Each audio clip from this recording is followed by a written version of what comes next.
Hello, what's up mga kumari kong tigang ito ang YouTube channel ng mga taong mahilig gumawa ng mga pampaswerte, mahilig magpabuenas at mangontra sa mga malas. It's me, Rico Marian. Welcome back to my channel. Mabuhay! Welcome back. Welcome back. And for today's video po ha mga kumari kong tigang, hindi po tayo magluluto ng leche flan. Kasi kakala nyo yung maraming itlog dito, magluluto tayo ng leche flan. At tayo na dito sa dining natin. Hindi ko po kayo tuturuan ng recipe ng leche flan. Kasi ngayon po ha, mga kumari kong tigang, eto na. Ituturo ko na sa inyo yung isa sa pinaka pangmalakasan natin na pampaswerte na iyahain nating pangsalubong sa pagpasok ng bagong taon. Eh, ano naman kinalaman niya nasa ulo mo yan sa pagpasok ng bagong taon? Siyempre, reindeer. Oh.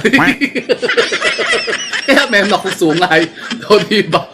At yun na nga, ituturo kasi ngayon ha, mga kumari kong tigang, yung isa sa sinasabi nating bersyon nung ating pinaka-sought after na Prosperity Bowl. At ito po yung pinaka-simple po.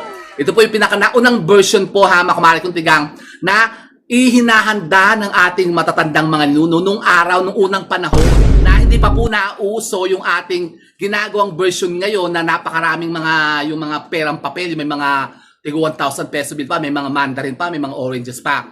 Iba po ito ha, mga kumari kong tigang. Pero, prosperity bowl pa rin po ito. Pero iba po ito ha, mga kumari kong tigang. So, doon sa isa pang version natin na ginagawa the usual na prosperity bowl, yung talagang all-star studded cast na. Yung marami bang mga sangkap na ginagamit natin. May mga bulak, may mga dahon ng laurel, tapos may mga chocolate pa, may mga mandarin pang ganyan. Ito po iba. Kasi ang sangkap natin po ditong gagamitin ay 3 laang. Talaga ba? Nako-conscious ba kayo dito sa ating corona? Nako, actually kasi marami pa ako nabiling ganito. Kasi napakamura lang naman. Sa TikTok ay 150, 4 na piraso na. Ha? Talaga, oo. Meron ako nabiling Santa Claus, merong Christmas tree, meron yung 2026 na umiilaw-ilaw pa. Etong gusto ko ngayon isuot, itong sungay ni reindeer, o ni Rudolph. So yun nga po, mga kumari kong wala na masyadong chikatalakis. Umpisahan na natin ito. Madali lang naman po itong version na ito, mga kumari kong ng ating prosperity bowl na i-share sa inyo. Kasi napakaunti lamang po ng sangkap na gagamitin natin dito. At alam nyo ba, na ito po yung pinakamatandang version po ng paghahanda po ng prosperity bowl. Actually, hindi pa po ito prosperity bowl ang tawag dito eh. Ito po yung tinatawag na mangkok ng kasaganaan nung araw, ng mga matatanda. Tawag nila dito yung mangkok ng kasaganaan. Kasi alam niyo po ba kung anong sangkap lang ng gagamitan natin dito? Itlog at bigas. Talaga ba ito? Tinan nyo, naghanda ko nga ako ng mga bigas ha. Tinan nyo. At bukas nga, ma'am, kumari kong tika, meron naman sa barangay na bigayak. Kasi namigay nga dito ng staff. Ay, may pabigas daw si Mayor. Ay, di pupunta ako bukas. Sabi, sayang din yun. 10 kilo. Pero ako naman po yung maraming bigas dito. Ako yung talagang putos na bigas dito. Yun, ang dami kong bigas doon. 2 sako nga yun eh. Pero, sayang din naman. Christmas. Sana may pag-grocery. Yung mga pagsalad baga. Pero ito po, ako may naghanda rin po dito ng bigas. Ito po kasi yung pinagpalitan ko ng bigas. Kasi di ba sabi ko sa inyo, kapag kaganto magbabagong taon, pinagpalitan ko doon sa bigasan. Kasi ito po yung natira doon po sa aking bigasan na lumang bigas.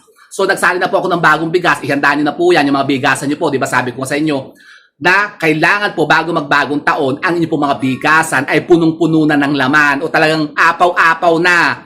Kaya bumili na kayo ng maraming bigas, palitan nyo na yung lumang bigas nyo, linisin nyo muna yung bigasan nyo. Maganda po maglagay kayo doon ng barya. Maganda po maglalagay kayo ng 168 na barya doon. Ibalot nyo sa isang plastic, sa isang ziplock, ilalagay nyo sa pinakailalim.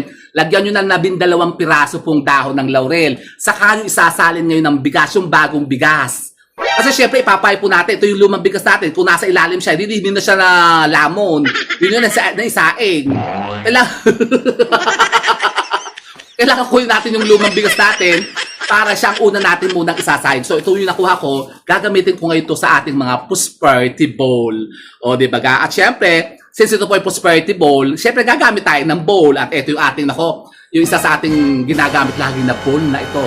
Yung ating crystal bowl na antique. Antique po ito, hamak marito. Nilabas ko na naman siya, o, di ba? Ayan, o. Parang yung paahatato ng yung punch bowl. Hindi ito paan ng punch bowl, yung nakataob na ganyan. Tapos, papatong nyo dito yung pouch mo. Hindi po talaga, ito po talaga ay antigo po ito na crystal ball ko. Yan, crystal talaga to. Ito yung mga yung depression ball ng depression glass. Natingnan niyo naman, ang ganda-ganda niya. Mas matanda pa to sa akin. Ako, ilalabas ko naman yung aking mga natago ditong mga bowl ng mga pagkatatandaan. Mas matanda pa sa akin yung aking mga ceramic bowl, saka yung aking green na depression glass bowl. Gagamitin natin yan eh. Yung sa ating prosperity bowl na gagawin, yung pang malakasan na all-star studded cast. Kaya ito lang po yung gagamitin muna natin. Simple lang po kasi ito po yung pinakasimple lang naman pong version. O yung parang budget meal version ng prosperity bowl. Meron palang budget meal. Opo, kumari kong tigang. Nako, huwag yun na po pasin ito kasi ako nga po nandito nga sa dining table natin. Medyo maraming arganas, maraming kung ano-anong mga, mga kung ano-ano nakalagay dito. Meron pa dito mga ito. Meron ako dito star margarine, no? Ang patangka. Siyempre, pinapatangkad ko pa si Gabi. Tapos, dito po sa diner, meron din ako ditong Christmas tree. Tignan niyo naman, kakit-cute tao. Nabili ko kasi sa DIY na Christmas tree. Oh. Ang ganda naman. O, di ba nilagay ko? Dito ko nilalagay sa aking table. O, di ba? Oh, so, ayan. So, ito na, mga kumari kong tiga. Umpisa na natin to. Paano ba? Ganito po, napakasimple lang. O, tatabi ko lang to aking notebook. So, tayo po maghahanda lamang po dito ng ating mga crystal bowl. Yan po, mga kumari kong tiga, crystal bowl po yan. Kahit anong po klase po ng bowl, pwede kayong gumamit. Wag lang po kayong gagamit ng plastic. Pwede po yung mga crystal bowl na ganito, yung mga ceramic bowls, o yung pong mga wooden bowls, pwede po yan. Pwede rin po yung metal bowls, pero mas maganda po yung crystal po ang gamitin natin. Ito po yung pinaka-the best na gagamitin natin na bowl. Huwag po kayong gagamit ng plastic, kumarik yung tiga, kasi di ba sabi ko sa inyo, ang plastic po ay humihikayat yan ng mga negativities.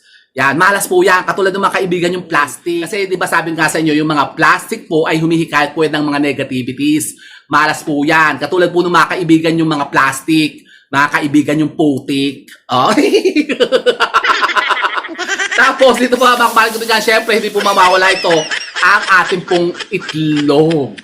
Ayan, tinan yung itlog po, ang lalaki ha. Talaga naman kalalaki talaga. Yan, pinili ko talaga yung mga malalaking itlog. Kaya ang laki-laki ng itlog ko ngayon. O, ayan, tignan nyo. O, so, ayan po, tayo po magagamit lang po dito ng 12 piraso pong itlog. Fresh na itlog puti po, ha, makumari ko. Baka naman may magtatanong po sa inyo, pwede ba yung mga itlog ng ng bibe o itlog ng pato, yung mga yung mga duck, pwede naman po ha, makumari ko kung marami kayo niyan. Pwede rin po kayong gumamit po ng mga itlog na Tagalog, yung kulay brown, at ito po yung mga yan, yung puti. O, diba? Pero wag lang kayong gagamit ng itlog ng pugo, malilit kasi yun eh. Ito po. Ito po lang yung gamitin natin, itlog na puti ha, makumari ko. Pwede po yung itlog ng bibe. Yeah, kung may itlog kayo ng ostrich, itlog ng ostrich ang gamitin nyo, pero kailangan po yung 12 piraso. Oh, big go! So, dito po ay kailangan din po natin dito ng barya. Ito po, yung ginamit natin yung barya, nako, ito na nyo. Ito na pala, hamak marikutigang doon sa mga nagtatanong. So, ito na, nako, isegue ko lang po ito, hamak marikutigang. Yung ating mga lucky silver spoon, ito na, ready na.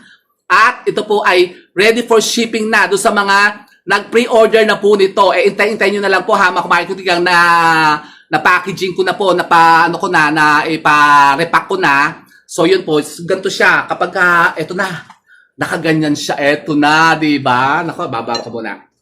Kasi, eto na po yung ating mga lucky silver spoon at ready na po siya for shipping. So, ayan na siya. Ganyan nyo po siya marireceive ha, makumain ko tigang. Ang ganda, diba? O, ayan. At ito po yung sinasabi ko sa inyo na gagamitin nyo po for 2026. Ilalagay nyo po sa mga wallet po ninyo, sa mga bag po ninyo, ha, mga kumari kung tigang, sa mga lalagyan nyo ng pera, sa mga kaha po ninyo, ng mga tindahan nyo. Pwede po ito kasi ito po ang magiging pampaswerte nyo po dyan sa buong taon, 2026. Ako, marami na pong nakasubok nito, ha, mga kumari kung tigang, kasi yung mga previous natin na mga batches na inirelease po nito noong 2024-2025, talaga naman pong, nag-PPM sa atin, talagang nagbibigay sila ng mga feedback sa atin, talaga, ang ganda naman po talaga ng effect ng ating mga lucky silver spoon. So, ganyan yung siya marireceive pagka kayo po yung nag-order nito sa atin. Doon sa mga hindi pa po nakapag-pre-order sa atin, nakapag-reserve, eto na, meron pa po tayo dito mga natitira pong mga ilang piraso, ha, mga kumari kung tigang, so habol na po kayo, para kayo po makahabol kayo bago mag-2026, ipapaship ko na sa inyo. Yan. Ito po ang ating mga lucky silver spoon po, ha, mga kumari kung tigang, 1,850 po. Sinabi ko na yung presyo sa inyo. Kasama na po yung shipping dyan, shipping fee. Kasi po ang shipping fee po natin ay 350. Yung handling fee po natin, 1,500 lang. Actually, 1,500 lang po talaga siya. Kasama na po yung shipping fee. So, 1,850 po siya. Ito po. Dalawa pong sizes po ito. Kung gusto niyo po yung mas maliit o yung mas malaki. Pero ito po, kasya po sa malaki na mga wallet. Yung pong long wallet natin. Kasi ganito po yung nasa wallet ko. Oh, so sa mga gusto po maka-order po ito, mag-PM lamang ako kayo sa number ko dyan. Hamak Marketing ka, andyan po sa screen natin, 0995-433-6402. At ito po ipadadala ko sa inyo ang ating mga Lucky Silver Spoon. Eh, baka maubusan pa kayo, Hamak Marketing ka. So, mag-order na kayo. Oh, di ba? Ang ganda oh. Kasi tingnan yung ating tingnan yung quality. Talagang antigo talaga siya ngayon. Tingnan nyo naman, oh. Ang silver spoon natin talaga namang, ang ganda talaga ha, tingnan nyo naman.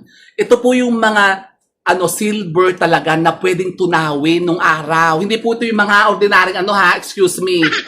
Yung mga, yung mga stainless steel po ito, stainless steel.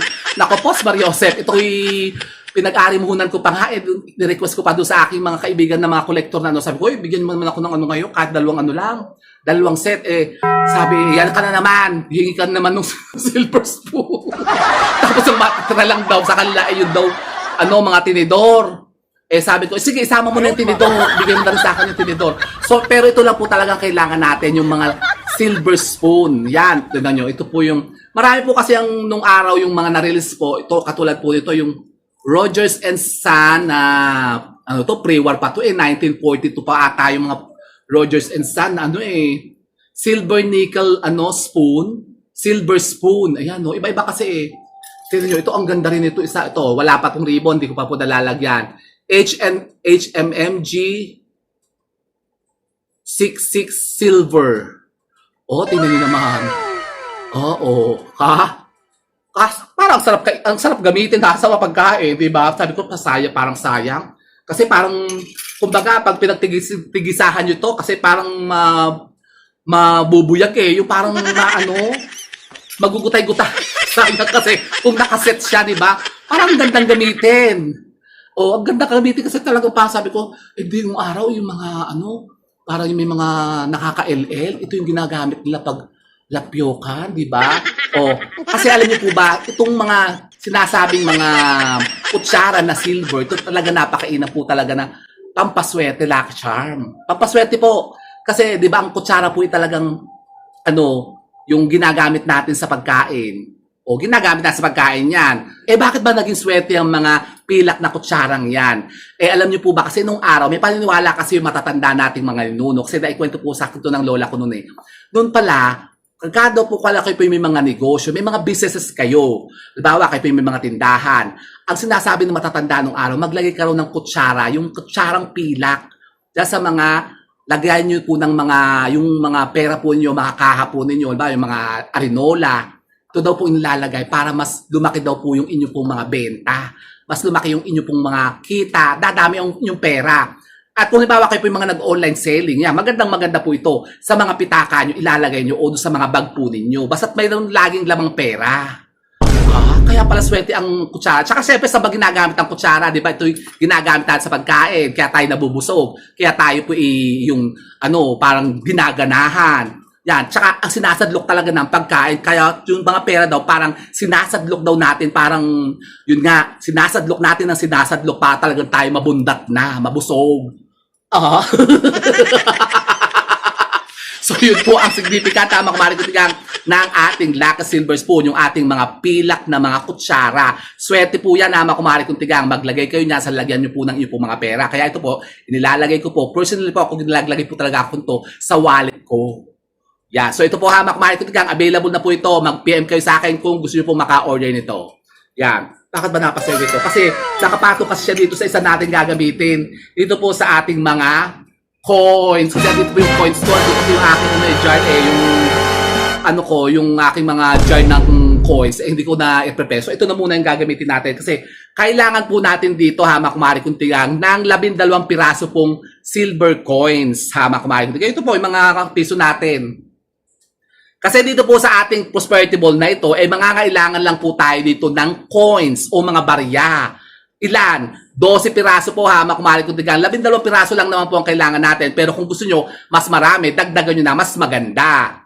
Yan. Pero kung halimbawa, wala naman kayo halimbawa yung mga marami talagang barya dyan. 12 piraso lang po, okay na po yun. Tapos yun, bigas at saka itlog. So, paano ba ating gagawin yan? Ganito lang po, napakasimple ha, mga kumari kuntigang. Tabi ko lang muna ito. O, yan.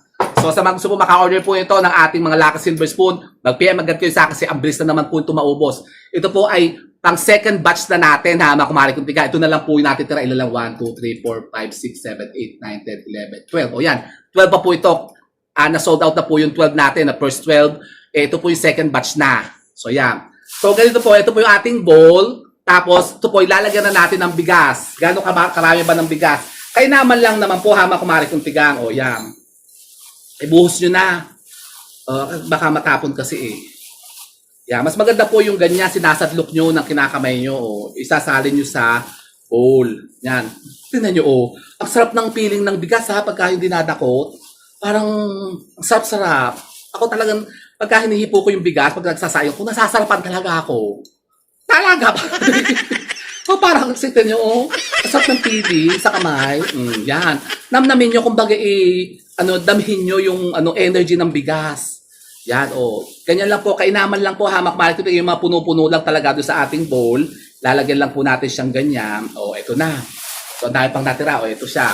Tapos, kunin po natin ang ating itlog. 12 piraso pong itlog ang kailangan natin dito, hamak malit ito. So, ang itlog po natin ay ipaparada lang natin paikot na ganyan, 12 piraso. Yun po ang 12 pirasong itlog. Sumisimbolo po yan ang 12 buwan ng taon. Diba, sabi ko sa inyo, kayo po yung maglagay lamang po ng itlog dyan sa mga hapagkainan po ninyo. Yung simple lamang pong itlog, bowl ng itlog, araw-araw po sa buong taon. Nako, talagang kayo puputusin ng napakaraming swerte. Tsaka yung lemon. Isa pa po ang bawang. Kaya lang, baka mapuno na yung buong lamesa po ninyo sa dami ng mga arganas dyan na naan dyan. Ako po talaga dito ko nilalagay ang aking itlog kasi hindi ko nilalagay ang itlog sa ref kasi parang tumitigas. Kaya dito lang po talaga siya. Sa lamesa, may tray po ako talaga ng itlog. Yung aking egg tray. Dito ko po talaga nilalagay sa lamesa. Kasi swerte talaga pagka meron kayong laging itlog sa lamesa po ninyo araw-araw. Yan. Kahit 12 piraso lang po, hamak maling taga maglagay kayo dyan. Yan. So, ito na siya. Ilalagay natin isa-isa po ang ating itlog. Papaikot na ganyan sa ating bowl. Di ba ka? Napakasimple lang naman po, hamak maling taga. Madali-madali nyo lamang po magagawa. Yan. Paikot lang po siyang ganyan. Di ba? Move natin ng konti. So, ayan. So, ganyan siya. Ganyan magiging dapat itsura niya, hamak maling tigang. 12 piraso pong itlog. So, ito na siya. Pero, kung gusto naman po, isasama natin kasi yung ating orange sa gitna. Maglalagay kasi tayo ng orange. Kasi doon po sa ating, yung ordinary po na prosperity bowl, yung the usual na ginagawa natin, meron talaga siyang orange sa gitna. Pero ako, naisip ko, pwede naman natin ilagay itong orange sa gitna dito po, sa gitna niya, katabi po yung itlog. Pero hindi na po natin siya gagawin kasi ito po yung pinaka-unang version, pinaka-simpleng version lang po, hamak marik yung tigang. So, itlog lang talaga. Okay na po yan. Kasi yung sabi ng iba, wala naman kami budget sa mga ganyang prosperity bowl kasi sabi nga kailangan daw po 1,000 daw yung kailangan ilagay na pera. Hindi naman po kailangan yung gano'n, hamak marik. Diba sabi ko sa inyo, pwede po kayo gumamit kahit daw pong denomination po ng ating mga paper bills. Pwede po yung mga tig 100, tig 50 pesos o yung tig 20 pesos. Mas maganda nga po ngayong taon na ito kasi Year of the Fire Horse ngayon. Yung kulay red ang gamitin natin. Yung pong 50 pesos na paper bill natin, mas maganda po yun kasi kulay pula po yun. Kasi ngayon po, Year of the Fire Horse po yan. Red po kasi ang maswerteng kulay ngayon. So yung po mga 50 pesos, pwede nyo pong gamitin yan. Magkano lang po yung 12 pieces na 50 pesos. O di ba ga? Hindi mo po kailangan na 1,000 peso bill. Pero sabi nga, kung yung pangmalakasan talaga, kung talagang kayo nakaka-LL, at talagang kayo paldo-paldo, talaga hindi nyo maintindihan kung saan nyo sasaksak yung mga pera po ninyo ngayon. Hibay lang din na kayo kung gusto nyo. Kaya lang, beware lang kasi baka mamaya pag talikod nyo nga yung mga 1,000 peso bill, naubos na. Katulad ni Madam X, 1,000 peso bill daw yung nilalagay niya. Hindi pa daw umaabot ng bagong taon, naubos na agad, nawawala na, nagkukulang-kulang na. Baka ganyan din ang mga kasama dyan sa bahay po ninyo. Pwede na po kahit yung mga tig 20 peso lang. Kahit yung tig 20 peso bill natin. 20 peso bill. 20 pesos bill. 20 pesos. 20 peso bill. Di ba ga?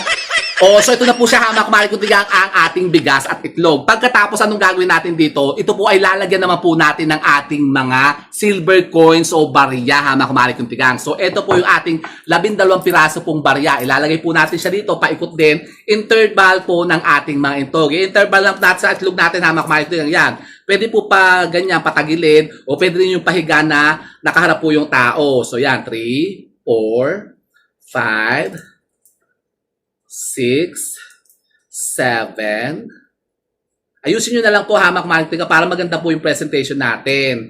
O 8, 9, 10, 11, 12. O yan, ako marunong po pala ako magbilang ng 12. So eto na siya, makmarketing. O di ba ga? Ang ganda, makmarketing. Pagkatapos, anong gagawin natin dito? Eto na siya. Ang ganda naman talaga, hamak mariketing. So ano nang gagawin natin dito? Ito po, hamak mariketing, yun nga, ilalagay na tugang, tigang. Ilalagay po natin ito, hamak mariketing, hain po natin ito kasabay po ng ating mga ihahanda sa bagong taon sa December 31, kasama po ng mga pagkain natin, yung mga syempre, yung mga hahanda natin dyan, mga lechon, ganyan, yung mga menudo, pansit, yan, mga macaroni, yung mga salad, yung mga leche plan, mga murkon, yan, kaldereta, lahat na. Ihanda nyo na, basta't kaya nyo maghanda. Kung kasi yung 500 pesos nyo na budget. Sasama po ito, mga kumariketing. Pwede po natin ito ihanda o ilagay din sa ating mga hapagkainan. Kasama po na iba natin pa mga pampaswerte, katulad ng ating ginawang una na pinya-pinya. Tapos kasama din po nung isa pa na ituturo ko sa inyo mamaya after this, nung ating itlog, meron pa po ako ituturo sa inyo isa pa na pampaswerte po na pangsalubog din po sa bagong taon. So ito po kasama po ng ating mga ihahanda sa ating hapagkainan, kasama po ito. O pwede naman po kayong gumawa po, pwede nyo po ilagay naman po ito sa inyo pong mga center table sa mga salas po ninyo. Pwede po kayo maglagay po sa mga side table po nyo, sa mga console table po nyo o sa altar. So, ganun. O, eto siya, hamak mariketing. Napakasimple. Ito po yung pinakasinaunang version. Napakasimple lang po, hamak mariketing, nung araw. Ganyan lang po sila maghanda ng prosperity bowl o yung kanilang mangkok ng kasaganaan. O, di ba, kung halimbawa, wala kayong budget sa isa dating version na ginagawa ng the usual na ordinary na mga prosperity bowl na kailangan pa ng may mga mandarin, meron pa yung mga bulak, may mga dahon ng laurel, meron pa yung mga chocolate na coins, meron pa yung mga 1,000 peso bill na mga papel na pera. Ito lang po, pwede na po ito, hamak mariketing. Ito lang po. Wala na po yung ibang sangkap na yon. Pwede na po ito. Wala naman kayong mga budget nga, ibibili ng mga ganun. Ito na lang. Itlog lang, magkano lang naman ng itlog. O, 10 piso ang isa, o 5 piso ang isa. Meron pa ba 5 pisong itlog? Dito sa amin pinakamuras, 750 ata o 850. Kamahal-mahal na Yung 10 piso nga namin, gagapurat. O ito, 10 piso kasi ito, isang ganito. Yan, maliit. 10 piso po yung bili ko dito. Pero pag bumibili kasi ako dito, tray na talaga. Yan, no? So, eto na siya, hamak mariketing. Kaya gawin nyo po ito. Kung kayo po, hamak mariketing, nag-iisip pa ng mga pampaswerte na iyahain nyo pong pangsalubong sa bagong taon, ito po, huwag nyong kakaligtaan to, hamak mariketing, ang ating mangkok ng kasaganaan o ang ating prosperity bowl, ang pinakasimple at budget meal nating version. O, di ba ga? So yun po, hamak mariketing. Sana po may napulot naman mga bagong idea at kaalaman sa pag-akit na naman ng mga bagong kaswertihan. And with that, mga kumariketing, keep safe and God bless. Thank you for watching. And don't forget to subscribe my channel. I know you like it. And don't forget to brush your teeth. Bye, mga kumariketing.